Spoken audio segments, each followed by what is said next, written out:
संचालक महोदय ने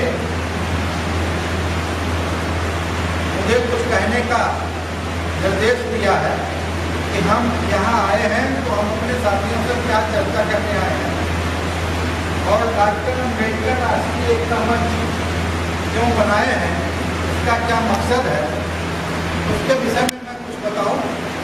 और मैं आग्रह करूंगा अपनी बात करने के बाद कि यहाँ तमाम संगठनों के लोग होंगे और निश्चित तौर पर सारे के सारे लोग डॉक्टर अम्बेडकर के अनुयायी हैं। इसमें मुझे कहीं से शंका इंच मात्र भी नहीं है। इसलिए आप सबका स्वागत मैं खुद करने आया हूँ कि आप लोगों ने मुझे इतना स्वागत किया, इतना माला पहना है, इतनी बड़ी व्यवस्था किया। इन साथियों का योगदान है, उन सभी साथियों का। हमारे दो बुजुर्ग हमारे अगल बगल हैं, इसका मतलब तो हमारे दो बुजुर्ग हमारे अगल बगल हैं तो हम मजबूत हैं और निश्चित तौर पे हम इस कदम को आगे बढ़ा रहे हैं तो वो आगे बढ़ेगा और समाज का हित होगा। साथियों, मैं अपनी बात शुरू करूं। तमाम संगठनों पे मेरा परिचय जो लोग जानते होंगे वो जानते हैं, जो लोग नहीं जानते नए साथी हैं उनसे मैं बताना चाहूँगा कि इस मिशन में जुड़ के जो मैंने अचीवमेंट लिया, जो मैंने पाया और जो बाबा साहब की कमाई हमने खाया, वो हमें एहसास है और उसका जो कर्ज है उसको हम अदा करने के ये तरीके निकाले हैं। मैं अभी साथी हमारे बैंक के ऑफिसर हैं और साथी पीछे बैठे हैं। आसमान जी, आप रहने वाले कहाँ हो? बेसिकली मैं इलाहाबाद का रहने वाला हूँ और 32 बरस से लखनऊ में। परिचय होना बहुत जरूरी है। सन 82 में मैं पुलिस सब इंस्पेक्टर हो गया था और चूँकि बहुत परिवार जो मेरी माँ थी उस समय भी कम पढ़े लिखे परिवार में पुलिस के नाम पे लोगों को लगता था कि ये जो पुलिस होती है ये परिवार में जाके गरीबों को सताती है, इसलिए पुलिस की नौकरी करना मेरे लिए वर्जित हो गया। और उसके बाद मैं स्टाफ सिलेक्शन कमीशन से भारत सरकार की नौकरी में आया और डायरेक्टर पोस्टल अकाउंट्स में नौकरी करता हूँ। सन 84 से लेकर और 2012 तक मैंने नौकरी 11/11/2011 हमने नौकरी छोड़ी और 12/12/2012 को बाबा साहब डॉक्टर अम्बेडकर राष्ट्रीय एकता मंच की स्थापना किया और स्थापना करके इसके संस्थापक अध्यक्ष होने के नाते मेरी लायबिलिटी बढ़ गई कि बाबा साहब के मिशन को कैसे आगे बढ़ाया जाए। पीछे अभी बैठे बैठे मैं साथियों से सुन रहा था और ये बिल्कुल हकीकत है कि ज़्यादातर संगठन हमारे जितने उत्तर प्रदेश में बने हैं बाबा साहब डॉक्टर अम्बेडकर और भगवान बुद्ध के नाम से, लेकिन बाबा साहब डॉक्टर अम्बेडकर के जो मूल मंत्र हैं एजुकेट, एजुकेट, ऑर्गेनाइज, इसको हम लोगों ने उन दिनों पाया जब हमारे समाज में लोग शिक्षित नहीं थे। बाबा साहब डॉक्टर अम्बेडकर के बाद कम लोग शिक्षित थे तो एक हम लोगों ने बात कही कि शिक्षित बनो, संगठित हो, संघर्ष करो। मैं समझता हूँ तीनों बात पे अगर हम अमल किए होते तो हमारा समाज और आगे बढ़ गया, क्योंकि शिक्षित बनों में हम लोग शिक्षित बनते रहे, डॉक्टर बन गए, इंजीनियर बन गए, IAS बन गए, IPS बन गए, तमाम पदों पे हम चले गए। और शिक्षित बनो, संगठित हो, संघर्ष करने का नारा मंचों पे करते रहे। मेरे समझ में आया कि जो पूरे प्रदेश भर में, पूरे देश भर में बाबा साहब डॉक्टर अम्बेडकर के नाम पे जो संगठन बने हुए इनको एक मंच पे कैसे लाना चाहिए, क्या प्रयास होना चाहिए, उसके लिए हमने इसमें एक तब्दीली किया इस मंच के माध्यम से कि बाबा साहब डॉक्टर अम्बेडकर ने जो कहा एजुकेट, एजुकेट, ऑर्गेनाइज, तो पलटा हुआ शब्द है एजुकेट, एजुकेट। पहले शिक्षित बनो, संघर्ष करो, फिर संगठित होने की बात करो। हम लोगों ने पलट लिया था अपने माध्यम से शिक्षित बनो, संगठित हो, तब संघर्ष करो। संगठित होने में जो 60-65 साल बीत गए, अभी हम संगठित बने नहीं बल्कि विघटित होने का काम पहले कर लिए। और इसलिए कर लिए कि भगवंत पासवान अगर आ रहे हैं मैं नहीं जाऊँगा। वो बाबा साहब के नाम पे आ रहे हैं, मैं नहीं जाऊँगा। अगर आरपी सिंह आ रहे हैं तो मैं नहीं आऊँगा, क्योंकि संगठित होने की जो चर्चा हम बाबा साहब डॉक्टर अम्बेडकर के मूल मंत्रों से सीखे, उसमें हम खुद विफल हुए। हम सारे संगठनों से अनुरोध करने के लिए संगठन बनाया, इसका नाम बदला। ऊपर जो शिक्षित बनो संगठित हो संघर्ष करो का नारा था, हमने लिखा कि शिक्षित करो जो अशिक्षित है। विघटन तो तमाम शिक्षितों में है, जो अशिक्षित है उसको शिक्षित करो, जो असंगठित है उसको संगठित करो। इसलिए संगठित करो, शिक्षित करो, संगठित करो, स्वयं जो है संघर्ष करो। एक बात, दूसरी बात, जो मेरा ईगो है, इसको आप किनारे रख दीजिए। अगर मेरी मिशन लेके चल रहे हैं, जो टकराव की भाषा मेरे अंदर है, वो ईगो है कि मैं राष्ट्रीय अध्यक्ष हूँ, मैं नहीं बोलूँगा, मैं नहीं जाऊँगा, मेरे अंदर में सारे संगठन काम करें, मैं ही देश का एक बड़ा नेता हो जाऊँ। ऐसे भावना को लेकर हमारे संगठन जितने बनते गए, इसी में 5 आदमी संगठन में है, 2 आदमी से भिड़ंत हुई, दूसरा संगठन बना लिया, उसका अध्यक्ष भी वो है, तीसरा संगठन बना लिया। इस तरह से उत्तर प्रदेश में 10,000 संगठन है। सारे संगठन और बढ़ गए होंगे, मुझे इतना याद है, उतना बता रहा हूँ। अगर ये संगठन ईमानदारी से काम करे, पूरे उत्तर प्रदेश के चाहे कर्मचारी की समस्या हो, चाहे प्रमोशन में रिजर्वेशन का मामला हो, चाहे सामाजिक कुरीतियों का मामला हो, चाहे जो विचार अन्य अत्याचार, अनाचार, दुराचार, व्यभिचार हो रहा उसका मामला हो, अगर हम पूरे उत्तर प्रदेश के संगठन के साथी जो अध्यक्ष और मंत्री के रूप में देखे जाते हैं, अगर वो ही अकेले उत्तर प्रदेश की विधानसभा को घेरने का काम करें, तो 20,000 आदमी एक पंथ के तले आ जाएगा और कोई भी हमारी समस्या, कोई सरकार चाहे जिसकी हो, वो इग्नोर नहीं कर सकती है। इसलिए हम संगठन को राष्ट्रीय स्तर पर 20 राज्यों में हम संगठन के संयोजक, संगठन के प्रभारी प्रदेशों के बना चुके हैं और उसको धीरे धीरे काम, मैं तमाम संगठनों में काम कर रहा हूँ। जो परिचय का दौर है तो उसमें बता दूँ कि मैं all India postal accounts employees association का यूपी का 20 साल तक सर्किल सेक्रेटरी रहा, जो भारत सरकार से मान्यता प्राप्त। मैं रेलवे SC/ST और जस्टिस का राष्ट्रीय कार्यकारी अध्यक्ष रहा। मैं परिसंघ का उत्तर प्रदेश का प्रदेश अध्यक्ष रहा। मैं तमाम संगठनों में काम करके वीरांगना उदय देवी स्मारक संस्थान का राष्ट्रीय उपाध्यक्ष, प्रदेश अध्यक्ष रहा। मैं अपने यहाँ विभागीय संगठनों का भी और SC/ST बैकवर्ड माइनॉरिटी का भी सर्किल सेक्रेटरी उत्तर प्रदेश का रहा। तमाम संगठनों में काम करते हुए यूपी पोस्टल पब्लिक बैंक का भी मैं बोर्ड ऑफ डायरेक्टर रहा और वाइस चेयरमैन और चेयरमैन भी रहा। लेकिन मैंने नौकरी छोड़ा इसलिए कि अगर मैं कभी MP बन गया, मैं कभी MLA बन गया, तो मेरे कमाए हुए पैसे पे मेरे परिवार के अलावा किसी का हक नहीं होगा। इसलिए अगर मैं कुछ जानता हूँ, कुछ समझता हूँ, तो समाज में जाके काम करके चला जाऊँगा, तो आने वाले दिनों में भी समाज के लोग याद करेंगे। लेकिन अगर धन पशु की रूप में मैं आ जाऊँगा तो मुझे सब इग्नोर कर देंगे। इसलिए सबसे पहला मेरा कदम है कि मैं समाज के बीच में जो भी मेरी बातें हो, मैं इसलिए मेरी नौकरी छोड़ा। नौकरी इसलिए नहीं छोड़ा कि मैं MP बन जाऊँगा। हमारे साथी कुछ रहे जिनके साथ मैं 18 साल अपनी नौकरी गंवाते हुए भी काम किया समाज में, लेकिन MP बनने के बाद वो पलट के समाज के विषय में सोचने का काम नहीं, वो तो उसी भाषा में चले गए जिस भाषा से हमको दूर रहना चाहिए था, उसी भाषा में काम करने लगे। हम साथियों किसी के मंच पे और पार्टी के लिए हम अभी साथियों से बात कर रहे थे कि मेरे मंच पे कोई आदमी MP बनना चाहता, कोई MLA बनना चाहता, कोई बसपा का कार्यकर्ता है, कोई सपा का कार्यकर्ता है, कोई भाजपा का कार्यकर्ता है, कोई कांग्रेस का कार्यकर्ता है, जिसको जहाँ नेता बनना है बने। लेकिन सामाजिक स्तर पर अगर कोई आवाज़ आती है तो मेरे भी संगठन के लोग और हमारे साथी उस बैनर तले जाने का काम करेंगे। आपके जो विचार आए हैं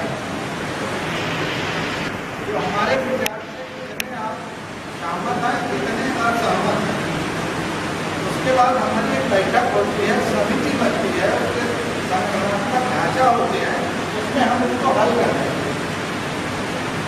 हमने आपको कोई बात कही, आपने सुना, उस पर विचार व्यक्त नहीं किया, तो मैं ये मान के चलूँगा या तो आप असहमत हैं या आप पूरी तरह से सहमत हैं। अगर हम ये मान के चलेंगे कि सारे लोग मेरी बात से सहमत हैं, तो भी हम गलत फहमी के शिकार हो जाएंगे। अगर असहमत हैं तो जब हम चर्चा करेंगे तो उसका एक रिजल्ट निकल गया है। तमाम लोग हैं जिनके दिलों में एक विचार है कि हम बाबा साहब के मिशन पे काम करेंगे और बात करेंगे, लेकिन बोल नहीं पाते। एक तो इसलिए नहीं बोल पाते हैं कि कभी बोले नहीं, दूसरा इसलिए उनके दिल में दहशत रहती है कि बोलेंगे तो गलत नहीं हो जाएगा। मंचों पे बहुत ज़्यादा बसता इसलिए नहीं बोल पाते हैं कि अगर कहीं उनका नाम ले लीजिए तो घबराने लगते हैं कि क्या बोलते ज़्यादा नहीं बोलेंगे। और मैं जब देख रहा था कि यहाँ संचालन कैसे होगा, कैसे मंच की फंक्शन होगी, तो मुझे बड़ा छोटा सा लग रहा है। इसका मतलब ये था कि संगठनात्मक ढांचा नहीं, भले तमाम संगठनों में हमने काम किया। ये बात हम इसलिए कह रहे हैं कि जो संगठन से जुड़े हैं साथी वो पूरी तरह से सहमत होंगे और जो नहीं संगठन से जुड़े होंगे उनको जानकारी होगी। एक घटना मैं अपनी बताता हूँ। सन 84 में ऐसा ही मैं आया, तो जब नौकरी ज्वाइन किया तो घर से मेरे थोड़ा संपन्नता रही होगी, पिताजी सर्विस में रहे हैं और मुझे दादा भी रहे हैं, तो कुछ संपन्नता रही। मैं 84 में कोट पैंट पहन के टाई पहन के ज्वाइन करने गया, तो पहला हमको जो धोखा मिला वो ये मिला, क्या चमार पासी में कोट पैंट पहन के आएंगे। मतलब मानसिकता देखिए, जो खुद पैजामा पहन के हवाई चप्पल पहन के, मेरे मन में बड़ा धारणा होता था क्या क्या ये पहन नहीं सकते तो मैं बड़ा पुतला तो था नहीं, मानसिकता इस तरह से चली गई, जैसे रहते तो वैसे चले के बाद में मैं कुर्ता पैजामा पहन। जब मैं संगठन से जुड़ने लगा तो ट्रेड यूनियन जो पोस्टर, ये सब आप लोगों को नहीं बोल रहे हैं उनके लिए बता, तो कैसे बोलेंगे। ट्रेड यूनियन में मैं जब गया तो मुझसे लोगों ने कहा कि न तो तुम चाय पीते हो, न दारू पीते हो, न तुम्हारा कोई इस तरह का मामला है, तो तुम कैसे नेता बनो। तो मैंने कहा कि तुम नेता बनना जरूरी नहीं है, लेकिन क्या ईमानदारी से हम कार्यकर्ता बन सकते हैं। मुझे व्यवस्था दे दे, मैं कुर्सी लगाऊंगा, माइक लगाऊंगा, माइक देर हो गए। इसने भी व्यवस्था किया होगा, क्योंकि आपस की अगर कमेटी होगी तो उसके अच्छे होगा। क्या तुमने माइक ठीक नहीं किया, तुमने यहाँ बहुत ठीक नहीं लगाया, तुमने बैनर नहीं लगाया, ये दुनिया की प्रक्रिया होती।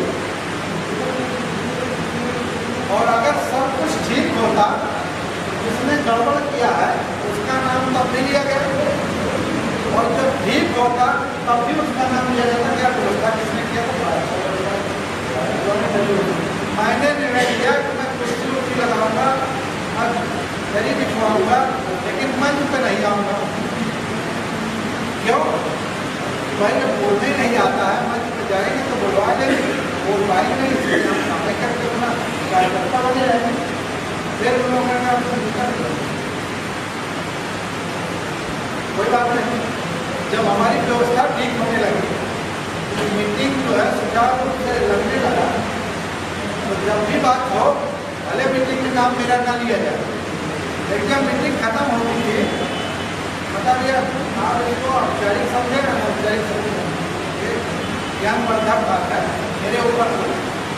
तो बात में कहते थे कि बहुत अच्छा काम किया यार, हमारी व्यवस्था बहुत बढ़िया है, तुमको तो नहीं में आने से। फिर मुझे मंच पर बैठाने लगे धीरे धीरे, पीछे बैठते थे, तो मैं हाथ तक काटता रहता था कहीं ऐसा नंबर ना आ जाए कि मुझे ही लोग कहते थे कि तुम तो सब बोलो, इतनी बढ़िया व्यवस्था है,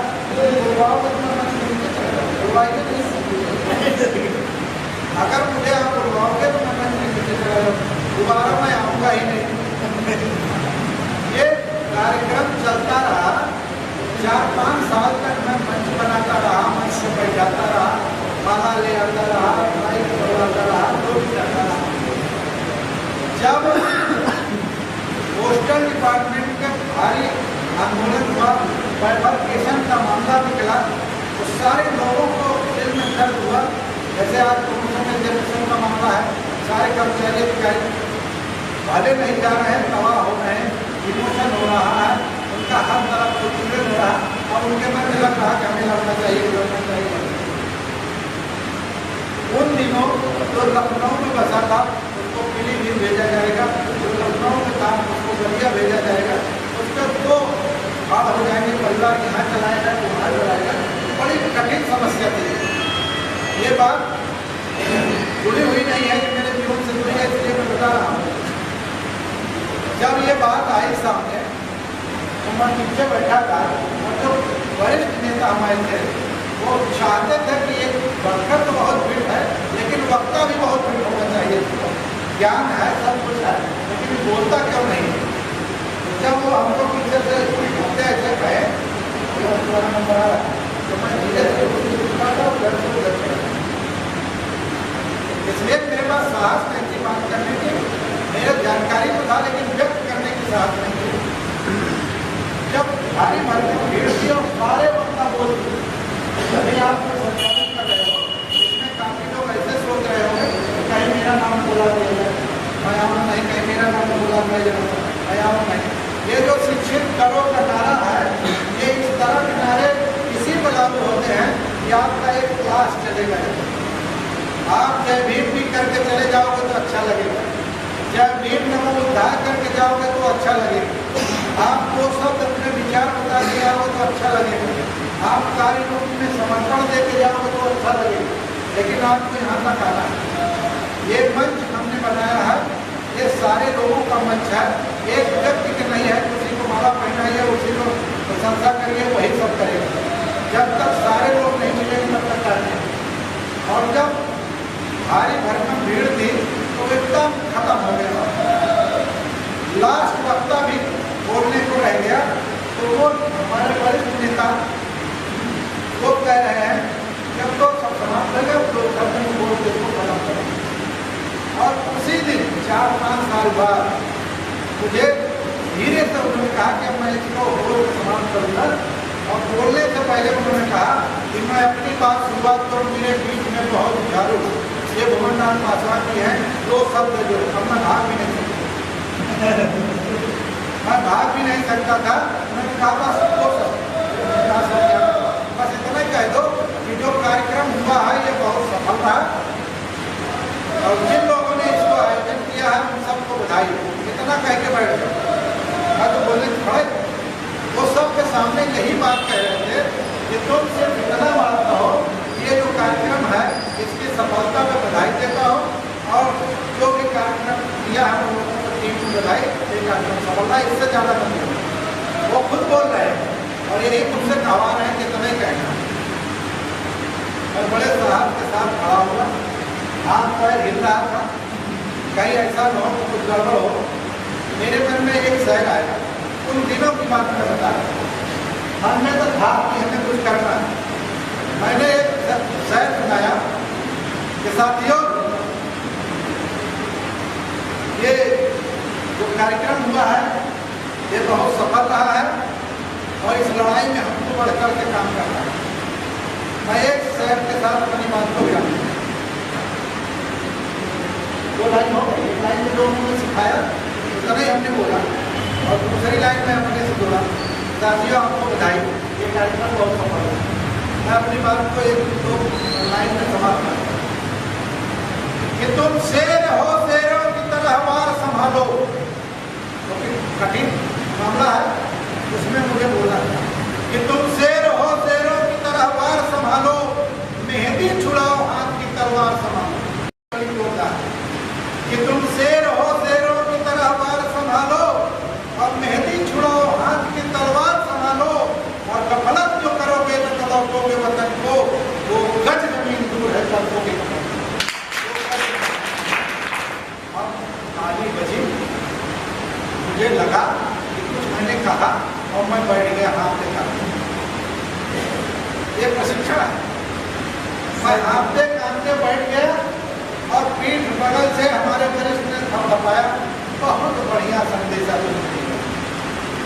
खत्म हो गई बात, आई और गई।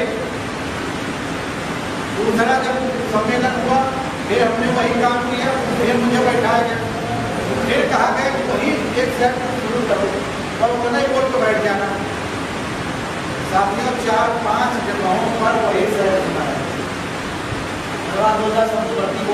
वही जब शब्द आने लगा तो हमारे साहब से तो मेरा कदम हिल रहा था, वो मजबूती से खड़ा हो गया। जब मैं बोलता हूँ तो सारे लोग सुनते हैं और सारे लोग इसकी प्रशंसा करते हैं, तो मेरे शब्द बढ़ते चले गए।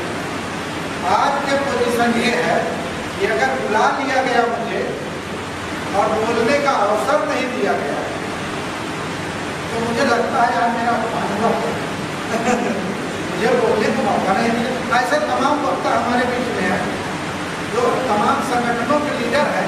उनको लगता है कि मैं आया हूँ तो मैं अपने संगठन के विषय में कुछ बताऊँगा और मैंने क्या काम किया है समाज में ये भी बताऊँगा।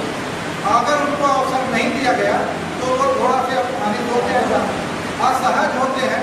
और इसलिए मैं ये बात जितने ये 30-50 लोग बैठे जितने लोगों को बीच में प्रशिक्षण कार्यक्रम के रूप में ये बात मैं कहना चाहता हूँ कि कभी भी जब भी हम समाज में जाते हैं तो समाज में जय भीम करते हैं, लोग मिलते हैं, 20 लोग खड़े रहते हैं, बारात में जाते हैं, कभी किसी सोसाइटी समाज में जाते हैं, हिचक हम जय भीम करते हैं और भाई क्या हाल चाल है जय भीम, और भाई क्या हाल चाल जय भीम जय भीम, हम उद्धार भी करते रहते हैं, सब भी करते हैं। तो वहाँ हमारी हिचक नहीं होती क्योंकि रोज दिनचर्या में वो मिलना जुलना होता है। ऑफिस में जाते हैं तो फिर दिनचर्या में वही बात होती है, अरे भाई नमस्कार नमस्कार, बड़ी तेजी से बोलते हैं। लेकिन यहाँ जय भीम कराने के लिए हालत खराब ये होती है कि मैं जय भीम कैसे कहूँ, कहीं ऐसा न गड़बड़ हो जाए। तो धीरे धीरे आपकी बात निकलने लगेगी और आप स्वयं बात करने के लिए समाज में निकलेंगे। जैसे आप समाज में निकलते हैं तो समाज आपकी तरफ देखने लगता है कि आप करना क्या चाहते हैं। जो वक्तव्य आप देंगे वो समाज में रहेगा।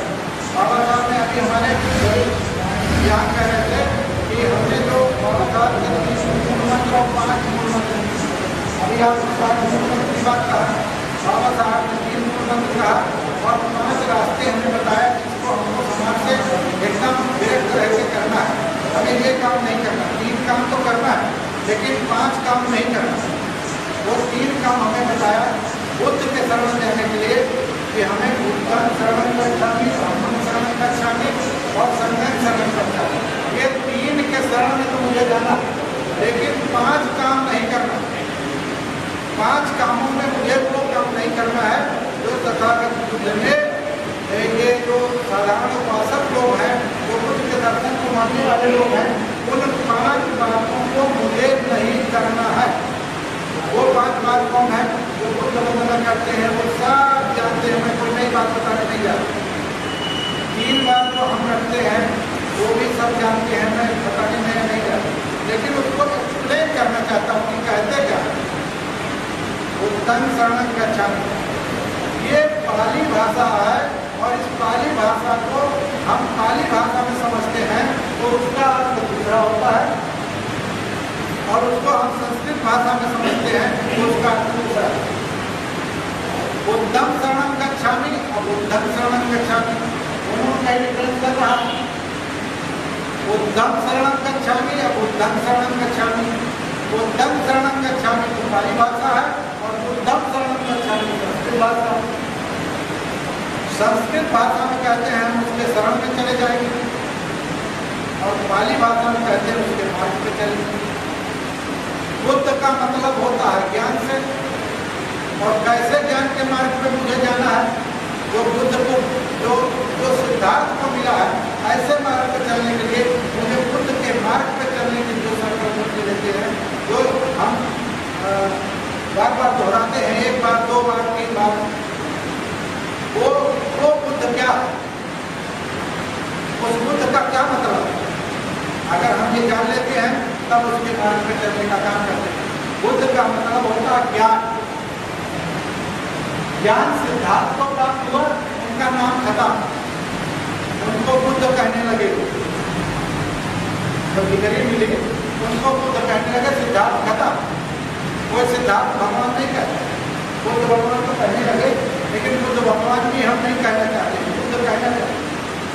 भगवान आस्था से मान लेते, जहाँ आस्था हो जाती है तो उनका दर्शन समाप्त हो जाता है। ऐसे बुद्ध के दर्शन को हम ज्ञान उस मार्ग पर चलना चाहते हैं, वो एब्सोल्यूट विजडम, जो उच्चतम ज्ञान है, ऐसे ज्ञान के मार्ग पे हम चलना चाहते हैं। इसलिए उसको त्रिवाचा के रूप में हम 3 बार, 1 बार, 2 बार, 3 बार करते हैं। दूसरा धम्म और धर्म,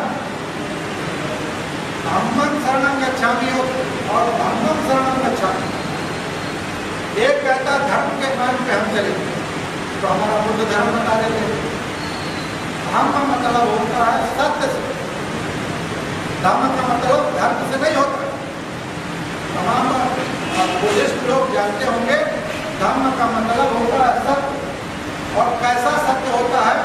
एब्सोल्यूट ट्रुथ, जो परम सत्य है, उस मार्ग पे हमें चलना है।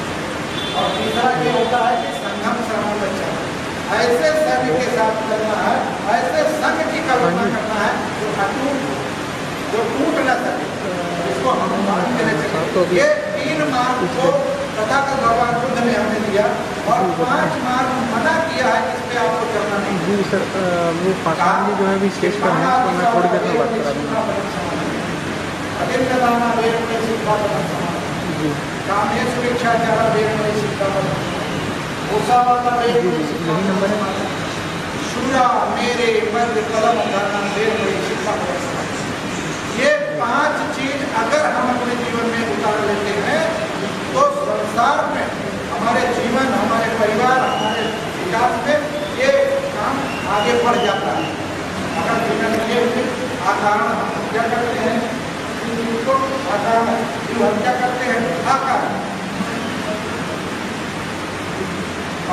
पाता वेर पड़ी शिक्षा आदिन में दाना वेर पड़ी, बिना दिए हुए हम कुछ लेते हैं। क्या कहीं उसे देखे ठीक ठाक मामला है, जो पड़ा है वो जेब में उठाया चले गए।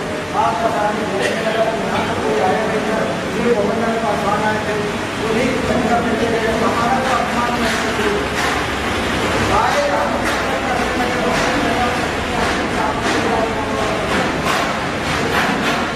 हम दूसरे के पूरे करें, हम दूसरे को योग करें, सबसे महत्वपूर्ण जहाँ हमको बनाया गया है वो है सुधा मेरे शिक्षा। ये 5 बातें हम अपनी रूप से हट के बात कर रहे हैं, क्योंकि हमें बड़े शास्त्रों में बात हुआ था कि बुद्ध धर्म पे हमको क्या करना चाहिए। हम सारे लोगों को इसलिए समाहित करते हैं, वो मार्ग हमारे लिए है। अगर आप ऐसा करना शुरू कर दें तो आप चाहे तो नहीं